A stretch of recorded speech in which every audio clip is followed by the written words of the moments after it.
Bonjour David Lester. Bonjour Fabrice Villet. Merci d'être avec nous, donc député bruxellois, mais aussi président de la régionale bruxelloise du mouvement réformateur et président du CPS de Watermal-Boisfort. On y reviendra tout à l'heure en fin d'interview. Edja Labib, elle n'a pas commis d'erreur ni de faute dans la délivrance de visas des personnalités russes ou iraniennes?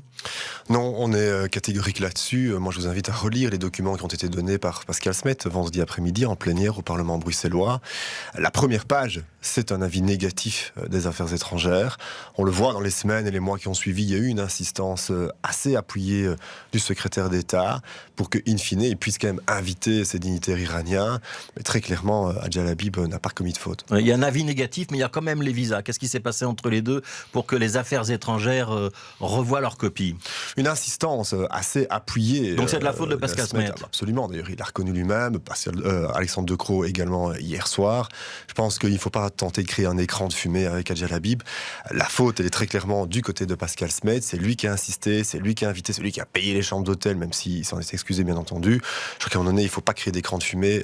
La faute, elle est chez Pascal Smet. Mais donc ça veut dire qu'Edja Labib a cédé à l'insistance de Pascal Smet. À un moment donné, vous avez quand même de très très lourdes actions diplomatiques aussi qui étaient en cours au même moment. C'est pas un peu étonnant qu'une ministre fédérale plie devant un secrétaire d'État de la petite région bruxelloise? Non, deux éléments, l'argument vaut ce qu'il vaut, mais à un moment donné, il faut aussi reconnaître que vous avez une compétence fédérale, mais derrière, vous avez des régions qui insistent. Imaginez que si, par exemple, la NVA demandait en Flandre d'inviter quelqu'un et puis que le fédéral le refusait, je suis pas sûr que la NVA serait très contente. Donc Edja Labib plierait aussi devant la NVA? C'est pas qu'elle a plié, c'est qu'à un moment donné, vous avez une insistance extrêmement lourde de Pascal Smet, et donc ils ont procédé à toutes les étapes en termes de check de sécurité, en termes de check de toute une série d'autres volets qui devaient être faits. Et puis, in fine, en effet, il y a eu une délivrance de visa à territorialité limitée pour un très court moment, mais je rappelle sur insistance et invitation de Pascal Smet. Ouais, c'est pas logique si Pascal Smet démissionne, parce que cette affaire a créé beaucoup d'émotions, parce que accueillir des Iraniens juste après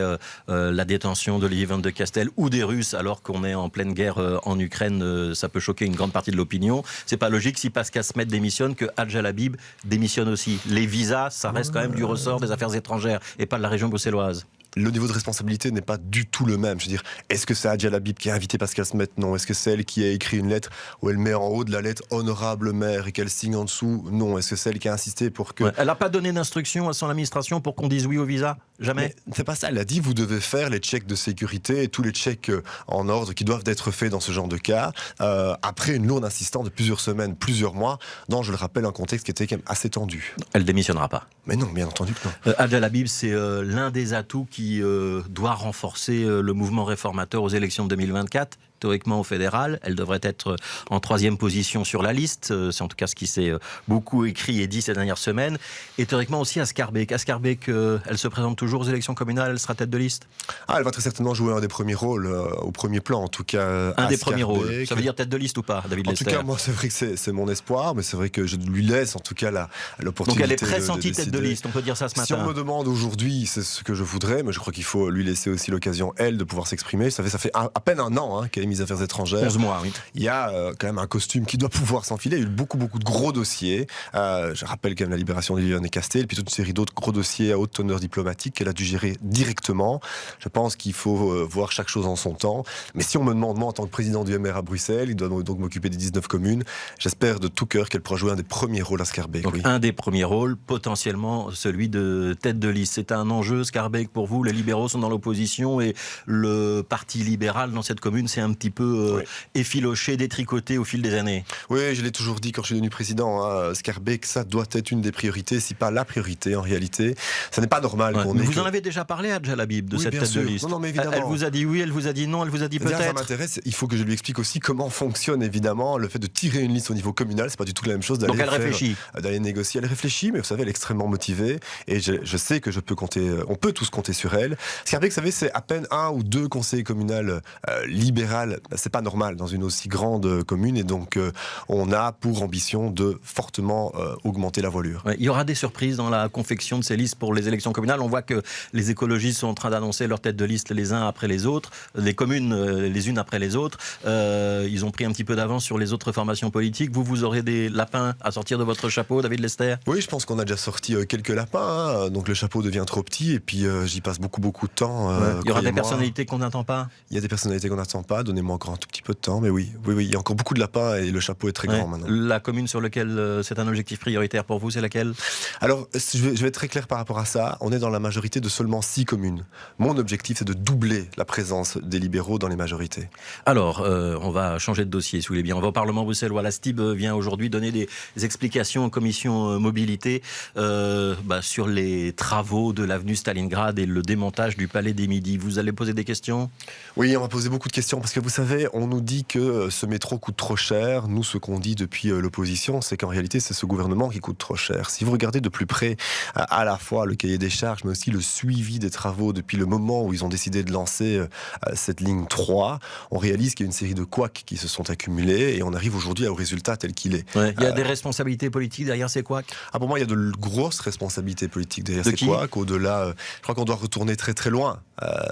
Et donc, c'est ce genre de commission doit pouvoir pointer, parce que, vous savez, la métro 3, c'est il y a plus de 10 ans qu'il a été réfléchi. Ouais. Entre-temps, et les libéraux ont toujours soutenu le projet. On a toujours soutenu le projet, mais on a très peur que ce projet soit mis à mal par toute une série de personnes qui sont contre le métro, parce qu'il y a eu une mauvaise gestion, parce que les coûts ont explosé, et parce qu'il y a encore beaucoup de travaux qui doivent arriver, et toute une série d'erreurs qui ont été faites jusqu'à présent. On ne voudrait pas qu'elles se reproduisent pour la suite. Ça veut dire que les explications de la ministre de la Mobilité et de la STIB aussi, sur le démontage du Palais du Midi, nous disant c'est la meilleure solution, techniquement il n'y en a pas d'autre, et c'est aussi la moins onéreuse malgré tout, ça vous convainc pas? C'est-à-dire qu'il y a encore toute une série de zones d'ombre qui nous laissent comprendre... Quelles zones d'ombre? Mais sur évidemment le coût et la durée d'autres options qui pourraient encore être approfondies. Les ingénieurs de la STIB, les ingénieurs indépendants qui ont été consultés, le dossier qui a été transmis aux parlementaires, ça n'est pas suffisant. Non, mais enfin bon, c'était parfois les mêmes qui nous expliquaient que oui, on pouvait passer par là et que oui, ça irait. Donc vous comprendrez que on a quand même dans droit de continuer à se poser des questions. C'est quand même la gestion des données publiques qui est en cours ici. C'est la bonne gestion administrative du seul dossier structurant de Bruxelles. Dans les documents qu'on vous a transmis, on vous dit que les autres alternatives techniques, elles coûteraient le double. Oui, c'est vrai. Maintenant, moi, je voudrais aussi comprendre exactement jusqu'où ils ont été dans l'étude de ces études techniques. Et puis, vous savez, ça, c'est par rapport à la partie sous le Palais du Midi qui va être démontée, avec des commerçants qui vont être expulsés. J'en passe, c'est des bien pires. Il y a aussi toute la partie qui est jusque bordée, où là, on risque d'avoir toute une série de problèmes similaires si nous, depuis l'opposition, mais si eux, surtout au gouvernement, ne font pas attention de ne pas reproduire les mêmes erreurs qu'ils ont reproduites sur la première partie, Albert, Gare du Nord. Ouais, il coûte trop cher dorénavant ce projet de métro pour les finances bruxelloises ou pas? Écoute, c'est vrai cher, mais quel serait le coût de l'inaction si vous n'aviez pas ce métro? Et puis moi j'ai quand même la question de savoir, est-ce que par exemple sur la partie 2, donc jusque Bordeaux, les gares ne vont pas devenir pharaoniques comme la gare de Mons? Est-ce que la conception technique est vraiment la moins chère? Dans ce studio, Rudy Vervoort et Elke van den Brand ont dit qu'ils étaient prêts à revoir la taille des gares et faire en sorte qu'on ait un projet peut-être un petit peu plus modeste pour faire baisser les coûts. C'est une bonne nouvelle ou pas? Je pense qu'ils doivent s'inspirer du modèle de Madrid, où là, à Madrid, concrètement, qu'est-ce qu'ils ont fait? Un trou, et puis une petite gare du niveau A au niveau B, et vous savez, s'il faut mettre des peintures et un peu de décoration, on le fera plus tard. Mais le plus important, c'est que les Bruxelloises et les Bruxellois puissent se déplacer. Tristan Roberti, ça serait un bon bourgmestre pour Watermal-Boisfort ou pas?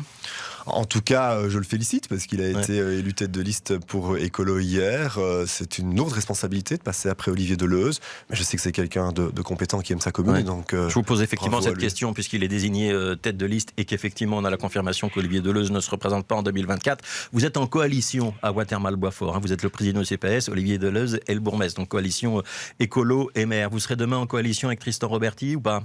Nous, ce que j'ai toujours dit, c'est que nous devons nous mettre en coalition avec ceux qui gagnent les élections. C'est eux qui ont gagné les élections la dernière fois. Je crois que c'est tout à fait naturel. Donc on verra ce que l'électeur décidera l'année prochaine. Vous avez l'ambition de devenir bourgmestre de Watermal-Boisfort? Ça a toujours été un rêve. Ça, c'est une des plus belles communes qui Donc soit. la réponse est oui. Bien sûr. Vous êtes candidat bourgmestre? Bien sûr. Et ce sera une compétition rude sur Watermal? Ça sera, je suis sûr, bucolique, champêtre, comme Watermal-Boisfort peut l'être. Merci David Lester, merci d'avoir été notre invité.